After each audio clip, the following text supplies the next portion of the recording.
On today's episode of the CLS Experience, we have a very special treat. He's an NBA legend who maintains one of the most unique ball handling skills of all time. He's the shortest player to ever compete in terms of physical stature, yet he played with one of the biggest hearts full of grit and mental toughness. He starred in the global phenomenon hit movie Space Jam alongside Michael Jordan, and he's made a major impact in the world of personal development. He's a mentor, coach, extraordinary author, and has inspired millions with his relentless work ethic and drive. He's just a juggernaut in all facets of life and a terrific human being.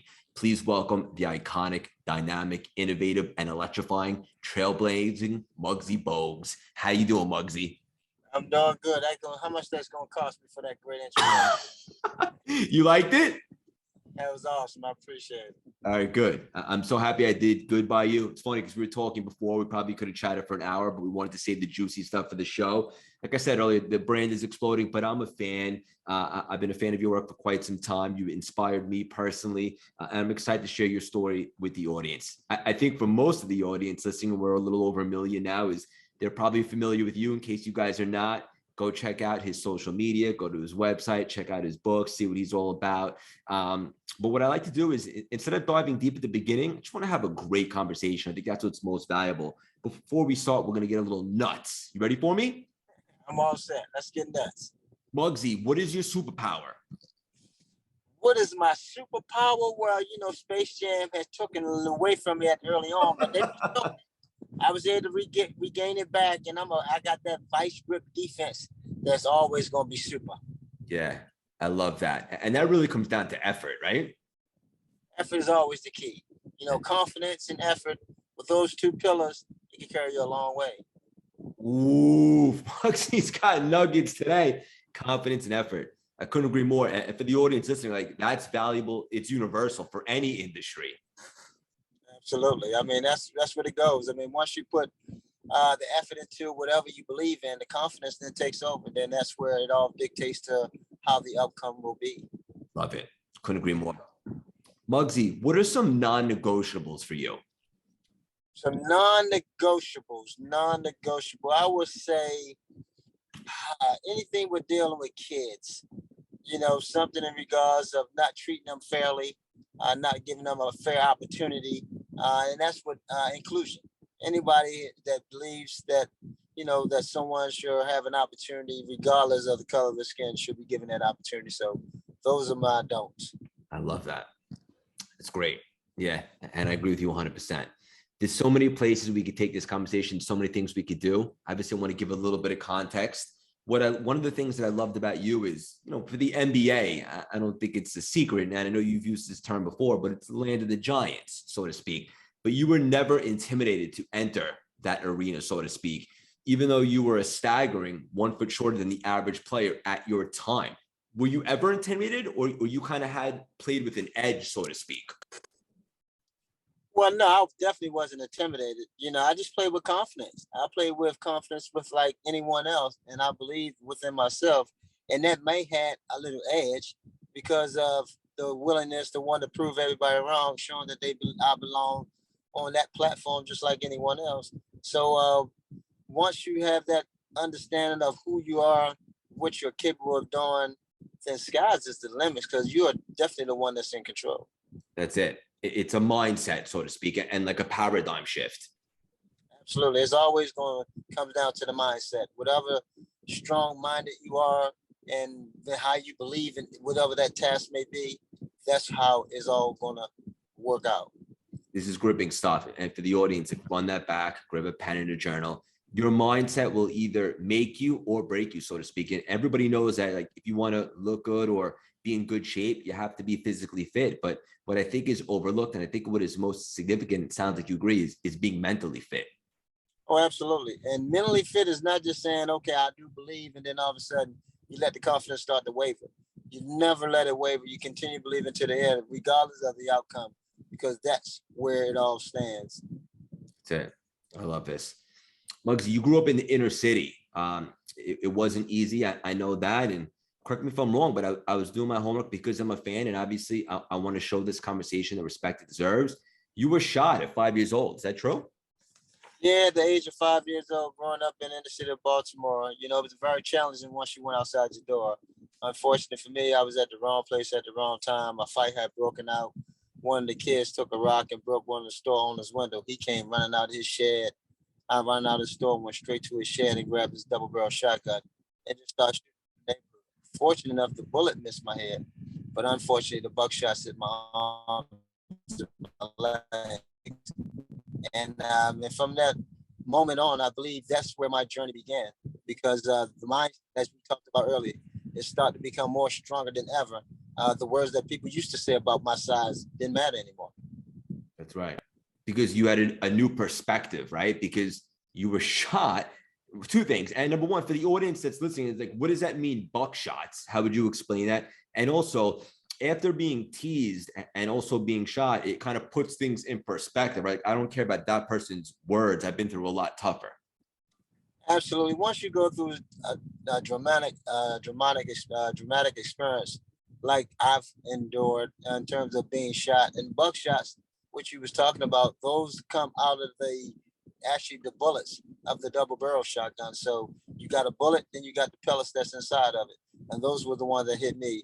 And of course, you know, when you have overcame something in that regards, I mean, you trying to pursue a dream.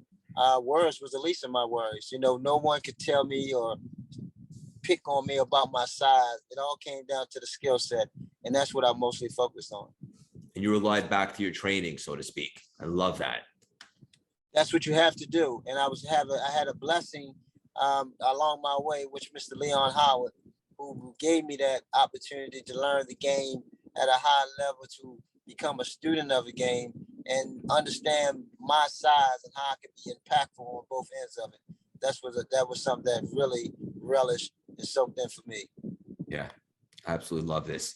You end up going on to play, and this is very well documented, on one of the greatest high school teams of all time. Correct me if I'm wrong, but you went an unbelievable 59-0 in your junior and senior year. Is that accurate? That is correct. And My goodness. Yeah, it was, I mean, that was special, you know, especially what we did. Because, you know, these days you have teams recruiting players. You know, you got these type of schools where they kind of go out and find the best players they can to bring to their school. For us, we all lived in the neighborhood. That was a school right across the street. We all grew up, so we was fortunate enough to have an opportunity to play with one another, and we relished it. I mean, we took great advantage of it, and it all credit goes to Coach Bob Wade, because having so much talent on that team and being able to manifest it and control it and keep them egos checked at the door was very, very special. I love this. You use the word there, manifest. I'm really big on that. The audience is too. Nowadays, it's kind of a sexy word, but I feel as though a lot of people don't really understand the word manifest. How would you describe that? Well, it's over time. Things that you put together, things how you work, and the outcome become to fruition. You know, it's all about being able to understand what your role is, and we all understood what our role was, and being able to have that type of skill set with among one another, and being able to complement each other. I mean, it allowed us to be able to manifest that into something was very special, which being 59 and 0 for 2 seasons straight. Yeah, and you're being very humble. Special is an understatement. And I like also that you said, like, put your ego aside, and then you guys formed an unbelievable synergy and alignment with one each other. And you formed some really good relationships there, right? That and a lot of those players ended up going to the NBA. Yeah, that's special bonds. 4 of us were fortunate enough to make it in the NBA. 3 of us, myself, Reggie Williams, and the late Reggie Lewis, got drafted in the same round, in the first round in the same draft. So we made history that year as well. But we always had one of our former teammates, and David Wingate was already in the NBA. So four of us was fortunate enough to make it in the NBA from that team. Love that. And also something I heard you talk about, which really struck a chord with me, is you learned a lot about gratitude from your coach in high school. Is that right? Absolutely. I mean, that's what leaders do. You know, leaders teach you. You know, and he was such a great leader. He was very empathetic. He understood where we came from. I mean, he made us all accountable, you know, and he also gave us vision. So we all knew what the task was at hand. But more importantly, as you just alluded to, we was grateful. We understood how to win, And we had if it did come to where we lose, he taught us that in terms of how to be uh, have great character in wins or losses. But unfortunate enough for us, we never witnessed that losing side. So he was unbelievable in terms of gratitude and making us understand how grateful we were. Yeah. And a lot of these stuff that we're talking about right now, this is like life lessons, like gratitude and building character and stuff like that. And, I didn't learn this stuff until after college when I really understood personal development and so forth. But your coach was installing this in you guys at a very young age. And I imagine this helped you not only cope with life, but really thrive by being so mature and really understanding the big picture from an early age. He prepared us. I mean, he's been through it. He was a former athlete, even though he was a football player, but he was a disciplinarian. He wanted to make sure that we understood how to be student athletes, on and off the court, and how we can continue to stay focused on the task at hand. We all wanted something big out of life, and he wanted to make sure that we didn't shortchange that and give it our best and the best effort we possibly could give. Bang. Muggsy's on fire today. This is great stuff. Only negative I got going on is we don't have 10 hours to chat. I know that you end up choosing Wake Forest, despite being recruited by so many schools. I believe a little bit of this had to do with your mom. Is that the reason why you chose Wake Forest? Well, one of the reasons. Wake Forest, I mean, it was the ACC. That was one of the toughest conferences, not the toughest at the time. Sure. Us came on every Saturday, every weekend, and my mom and dad, they could just turn the TV on, and they didn't have to travel. But it was a challenge academically as well. I knew if things didn't work out with me on the basketball court, then I have something to fall back on. So those were some of the main reasons why I decided to go to Wake. Yeah. And then obviously we're fast forwarding a little bit because I want to make the most of every second here. But you end up being the 12th overall pick to the Bullets, realizing your childhood dream. And let me just reiterate that to the audience. I'm not sure Muggsy expects to get picked at number 12, but I knew it was going to be early round pick. But 12th overall in the NBA draft. What was that moment like for you? Oh, it was a surreal moment. It was the day of that draft. The weight of the world was lifted off my shoulders. Being able to go up there and experience shaking the commissioner's hand just like all the other guys have done it. I mean, it was very special, and it was special for me and my family. And I'll never forget that. That will always be one of the highlights of my career. Yeah, that's unbelievable. And also that gives you confidence, right? Like you did that. That was like the end of one story arc. And then obviously another one began after that. But like you said, like the weight of the world off your shoulders. Now it's go time, kind of releases some of the pressure, right? Yeah, because you got to understand the journey, the beginning. No one even thought that a kid my side could even play, let alone high school, college. But NBA was definitely out of the question. So being able to not just play in the NBA, but to go in the way like the big guys go in terms of being selected and being drafted and being, one of the 12 overall selected in the draft was always a great honor. That's awesome. And I think you're going to really like this quote, Muggsy. I recently formed a relationship and interviewed Adrienne Haslett, who was a survivor of the Boston Marathon bombing. And since then, she's gone on after losing a leg to run marathons and so forth. And she said something along the lines of this, and it just reminded me of what you said. Someone was asking her how she's going to finish, and she said, what's going to get her to the finish line is nothing compared to what got her to the start line. And that kind of reminded me of what you just said, just getting drafted. Now it's go time. Yeah, I mean, and people don't understand the beginning is always the start of the journey. Yes. Able to have that confidence in the beginning, have that understanding what that is. People just don't realize how important that is because the start of it is just like when you're putting together a company. It's always about the infrastructure. It's always about how you all put it together and organize and everybody understand it. So when you have that understanding, it's a beautiful thing. Infrastructure. I love this conversation straight up. You're speaking to my soul. And I love how like wise you are. Like, yes, we're talking about basketball, but like we said earlier, it's applicable and it's universal for so many other things. Moving along, I know you had the opportunity to play with the iconic Moses Malone in your rookie year. And correct me if I'm wrong, but he also kind of became a mentor to you. I think he called you Muggsy the Baltimore Pimp, if I read correctly. What was the deal with your friendship with him? And then also, like, how important is it to have mentorship and kind of put your ego aside in anything in life? It was special, and I was so grateful for Big Mo taking me under his wing, teaching me the do's and don'ts about the NBA. That was one of the reasons why I was able to have a longevity career because of that type of information Here it is when you got a Hall of Famer that really that's taking you and really showing you the way. I mean, that's all I can ask for. And I wanted to make sure that I return the favor and showing them how I really appreciate it by going on and having a successful career and then passing it forward, being able to do that to the ones that came underneath of me, like the Vince Carters and the Tracy McGrady's and so forth. Yeah, unbelievable stuff. And it's so important to be able to gravitate towards someone that's a little bit further ahead, has a little bit more life experience and so forth. Really, in anything, you were able to find that. And I love that you give it back now. And I know that it's something that really fills your heart to this day, is giving back. Yeah, anytime you can have an opportunity to have a mentor, someone to mentor you, to kind of guide you, tell you about the do's and don'ts. I mean, it's always helpful. It just gives you a little platform, more guideline on terms of things of what you need to look for and watch out for your own benefit. And so I truly always appreciate that, and that's something that I think anybody could benefit from going forward. Muggsy, you're on fire and you can't be stopped. That's all I got out of that. In 1998, they have an expansion draft. And I know you end up at the Charlotte Hornets, where I think most people probably recognize you. I think pretty sure I had a cool poster of you on the Hornets in my room when I was growing up. But also at this moment, which is pivotal, is you kind of learned a little bit about the business side of the NBA, kind of when this happened. Is that right? Absolutely. Being in Washington, being highly selected, and after the end of the season, having an exit meeting, being told that, players going to be they're going to bring players in to kind of fit the way you like to play, the more up tempo style.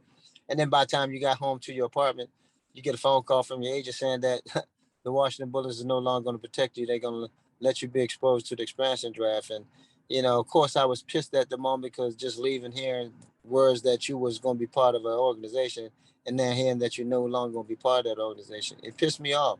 But at the same time, it just showed the ugly head of the NBA. I realized this is a business. I got to now reshift my thinking and get prepared for going down to Charlotte to make the best of it. Even though I never played in Charlotte, but I played in the Carolinas, so I was kind of familiar with the Carolinas area. So I was looking forward to that opportunity. Yeah, and let's unpack that for a moment more, right? Like, you were pissed off in regards to kind of being told one thing and then going through another, but you didn't spend too much time and energy wasted on that. You said, this is the situation, this is what it is. Let's channel that to exploding on the court and so forth. And I think a lot of people, when something like that happens to them, whether it be anything in life, is they spend a little bit too much energy focusing on what happened as opposed to what's next. Yeah, that's something that I don't do. I let it process it, give it its proper, understanding of what happened, and especially if things is not in my control, then that's something that I don't kind of dwell on. But things that I do dwell on, the things that in my control, and that's where I had to reshift my thinking, get myself mentally prepared to go to this next task, the next challenge, I should say, in terms of trying to be that player that I want to be in the NBA. And I was so forward looking. I was so desperately looking forward for that opportunity, and I Yeah. took totally advantage of it. That's awesome. And then a little bit sooner than later, LJ comes, right? Larry Johnson, and you guys really begin to elevate. Yeah, we started to get some really good draft picks. We got, Larry Johnson, Kendall Gills, and Alonzo Mourning, and that kind of elevated Oh, out. And that was something that was very special. That fifth year in existence, we was fortunate enough to make it to the playoff, and Darrell, the great franchise in Boston Celtics, on that first round. yeah, that was a big moment for you too, right? Very big moment. Very big moment for us, for the franchise, because as I said, the fifth year in existence and being able to be in the playoff that early on, really rejuvenate not only us, but also had a lot of electrifying fans being so excited around the arena and around the town. Yeah, that's awesome. Another player that played in this time period, Michael Jordan, MJ. The guy is super competitive. You guys obviously worked on the film together and so forth. What stood out to you, Muggsy, about MJ's competitive drive compared to other people, really anywhere in the world? Well, MJ, he just was a killer. I mean, he developed that after he got into the NBA, playing him in college. I mean, he was just Michael Jordan. But once he got to the NBA, the space is open. Much floor space, and it become more of an individual game somewhat. And he took full advantage of his skill set, and he became that player that no one thought he would be, but he became that player that everybody respect him and understood that he was, considered that GOAT of the game. I mean, he has that ability to where he had no deficiencies, and because we all had some sort of one deficiency about ourselves that we didn't like, but MJ was so fundamentally developed, as well as his athletic ability, which was really scary. And also, he's a savage, right? Like if he had a deficiency, like he's working his butt off to turn that weakness into a strength. No excuses. Yeah, he had one of the highest work ethics that you can ever have, and the mindset was more than anything. He had that killer instinct that no one or two people couldn't guard him, and that's the way he always approached the game. Yeah, that's awesome. Straight up. I know that it's no secret that you've dealt with injuries in your career, specifically the knee and so forth. And I've interviewed some of the world's greatest athletes. And I'd love to ask this question because we know the toll that injuries takes on the body, so to speak. But what kind of toll do injuries take on the mental component of it? Well, it can take on a mental component if one let it, but athletes understand that injuries is a part of the game, and you got to make sure that whatever injury that is, that you take care of it as quickly as you possibly, or go through that process or whatever that healing is that you have to go through. In today's game, I mean, ACL and Achilles, you still could play. Back in our game, that ended your career. So guys got to really just do a great job, continue to take care of their bodies. You're seeing a lot of guys playing lot longer these days, 17, 22 years, and that's all mainly comes to credit of them taking care of their bodies and understanding how important it is in off time. Yeah. And just off topic for a second, because, I'd be doing the fans a disservice if I didn't ask you. There's a big game tonight. Who do you like to wrap this thing up in the NBA Finals, the Celtics or the Warriors? Well, I'm still with the Warriors. I played for the Warriors. Stephen is with the Warriors, so I got my little bias there. Even though it's 2-1 Boston favorite, I still believe in Golden State and their ability to turn this thing around, experience. But I am a little scary. Boston's looking really good. They are really playing long and big and making Golden State, exert a lot of energy. So hopefully, the game tonight, it could go the Warriors' way and we can get it 2-2 and get some more pressure back on Boston. That kid Tatum is no joke, huh? Now, Tatum and Brown, they both no joke. I mean, those are two upcoming superstars that the NBA is so grateful for. But you love just good basketball. You love to see young players who now start to understand how to be consistent and how to be that star for your franchise on a night basis. Yeah. I love this. Straight up. It's a fun series to watch and it's exciting. Pivoting and going back for a second, in 1996, you all drafted Kobe Bryant, and then he was obviously immediately traded. What was that moment like? And did you guys have any idea how good that he was going to become? Well, no idea how good he was going to become. We knew he was very talented coming straight out of high school. But when they selected Cole for our franchise, I think it was always in the mix that they was going to trade it. And for Vlade Divac, I think, Kobe had emphasized that he wanted to play in LA, that he had no interest in wanting to play in Charlotte, I believe at that time. And, he wanted to play in the bigger market. So I think that was the situation why it never came to a fruition, him coming to Charlotte. Yeah, understood. You played with Del Curry for, I believe it was 11 years.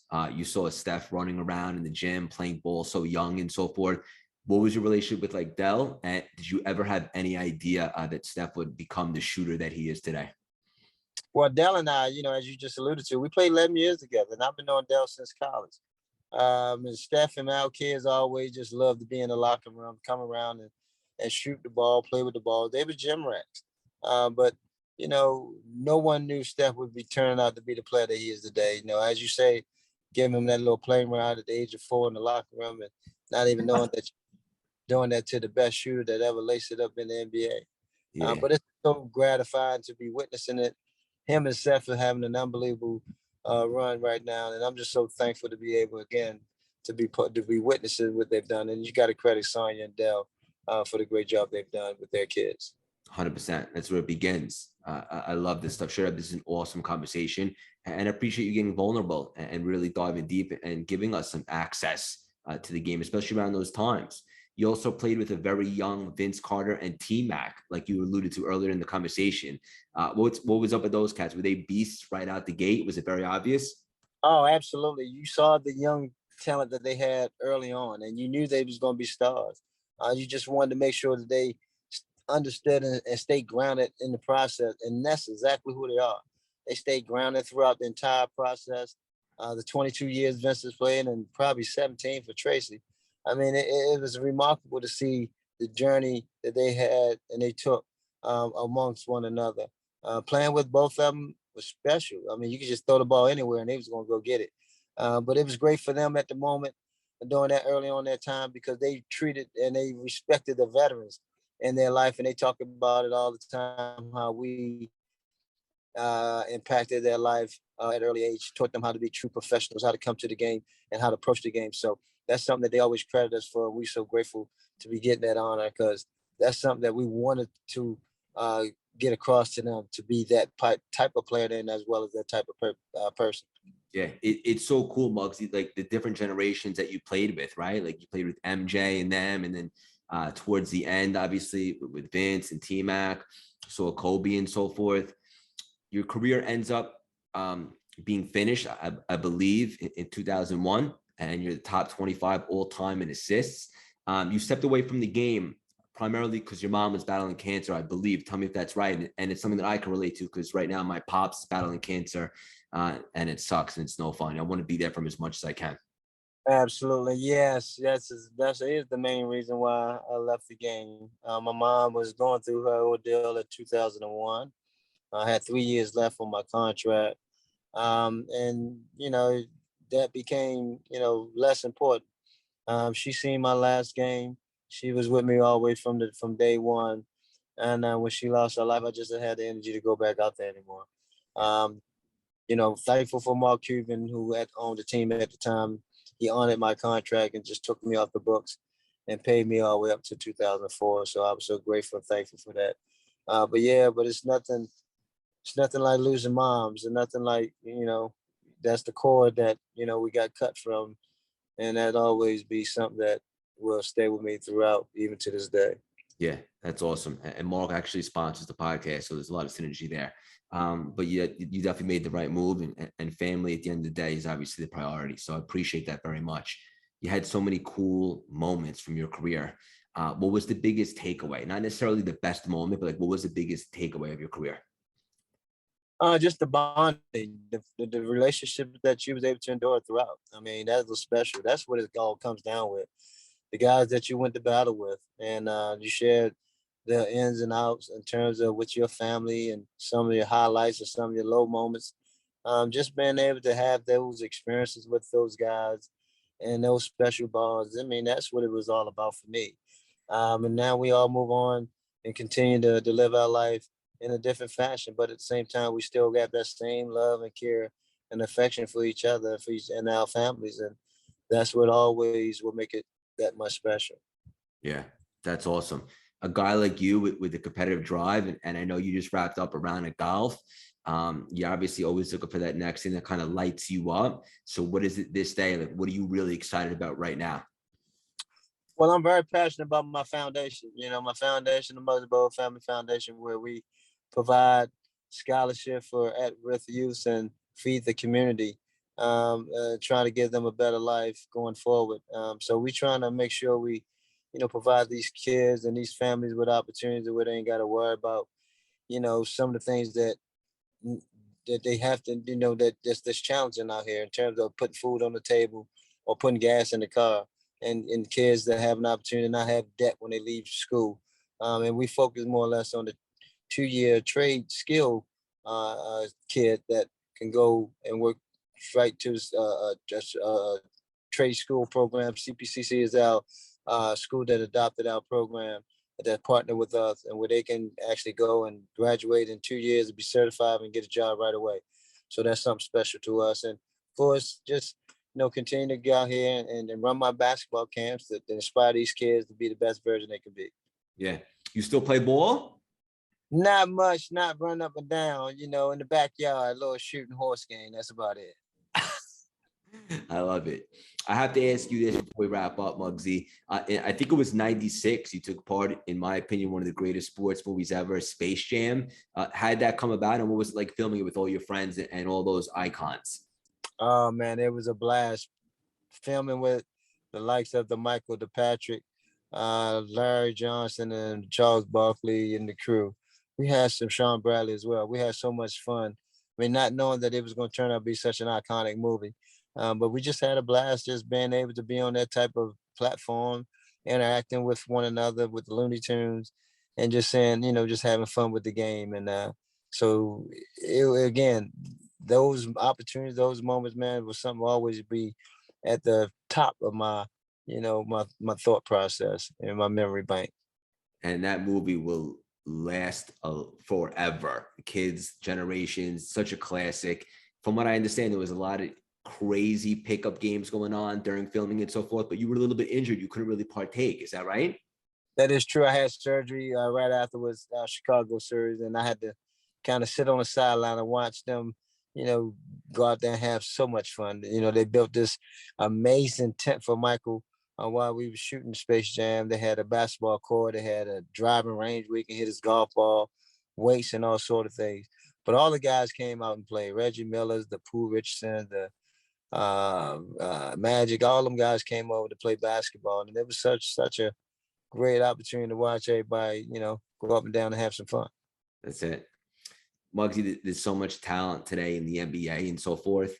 Who excites you the most right now? Who do you really have your eye on that thinks to be the next big breakout star? Well, of course, Jason Tatum and Jaylen Brown, of course, at the forefront. I'm loving Giannis, always going to, see him continue to compete. Stephen is always going to be at the top, him and CP. But young talent, Ja Morant, LaMelo Ball. These young guys are starting to, Anthony Edwards as well. These guys are starting to, put their name out there as stars, and possibly they can lead franchises. So we'll see with this next generation. Muggsy, is there any hope for my New York Knicks? It is some hope with the New York Knicks. It is some hope. New York is always going to be relevant, and it's just a matter of them getting that one player. And I think he may be on his way this year, because I think some trades may lead him that way. Is that right? Yeah, could wind up being that. Who do you have on your mind? I don't know who that could be, but it's a big name going. I believe it's going to wind up with the Knicks. I think I know who you're talking about, and that would be great. They do have a foundation right now. They have a solid coach and some good young players. I'm sorry. They did. Yes, they do. They do have a solid. You hit the nail on the nose. They have a solid coach. They have some good core players. Just a matter of just keep putting those pieces in to complement one another. Yeah, I absolutely love it. Muggsy, do you have your own podcast? We on hiatus right now. We was doing the 3 OGs, me, Charles Oakley, and Earl Carrington. We had some people guests on it, but we on hiatus right now. Okay. Everybody was really excited in the audience when they heard that you were coming on and so forth. And so I always like to take one question from the audience before we wrap up. This one's not really so personal. It's kind of general, but I think you'll give a really good answer. How do you remain positive when the walls are caving in? How you remain positive when the walls are caving in? Yeah. That's where the faith kicked in. That's where our faith is kicked in, man. We gotta always have faith. Faith is the reason why we move forward in life. So if you can always talk about never let your confidence waver, we never let our faith waver. We always believe to the high regards. And I guarantee you, it may not look like it. It may be dark, but I guarantee you those clouds will open up and the sunshine will be shining right through, and you will see the end of that tunnel. So have faith, have confidence, and always believe. Bang. Absolutely love this conversation. So much respect for you. And I really appreciate your time, Muggsy. The podcast is blowing up, as well as the brand. It's not so much as a following as it is a community. They're very loyal and engaging. What's the best way for the audience and the community to support you? Well, they can go to Muggsy Bogues Family Foundation.org and donate with your dollars, with your prayers, as well as with volunteer work. But we always looking for those 3 pillars to take part and be part of our organization. So again, the dollars, the fold is always the thing that helps. But again, prayers and volunteering, we always hope that you can take part of. But the Muggsy Bogues Family Foundation.org. I love it, and I appreciate it all. How can I personally support you, Muggsy? That as well. I mean, any way you choose is to want to, continue to bring light to our foundation. That's all I'm asking for is people to contribute to the foundation. Me personally, I'll be okay. But we have so many people that's out here that need that help and that resources to continue to believe and move forward. So we're trying to provide those avenues in terms of scholarships as well as feeding the community. So if y'all can help us in that regard, we'd be more than willing, more than appreciated always. I love it. You're on social media too, right? I am. Okay. What's the Instagram? I'm going to tag you on some stuff and have my audience follow you. Yeah, I'm the real Muggsy. That's the real Muggsy. Yes, you are, brother. And like I said, the only negative I got going on is we don't have 10 hours to chat. I'm so grateful for your time. I'm a fan and I'm excited to build a friendship. And Muggsy, I just want you to know you're the definition of perspective, heart, and gratitude. From taking your life experience to spreading positivity, light, deep truths. You're a true gladiator, visionary, role model, and beacon of hope for anybody coming up today with big goals and aspirations. I can personally guarantee your best is yet to come. Keep on spreading your wings and leaving your mark on this world. So much love and respect for you. Thank you so much for stopping by and dropping these priceless nuggets today, Muggsy. Oh, my pleasure, buddy. I appreciate you having me on, and you continue to do what you do and keep on spreading that nugget.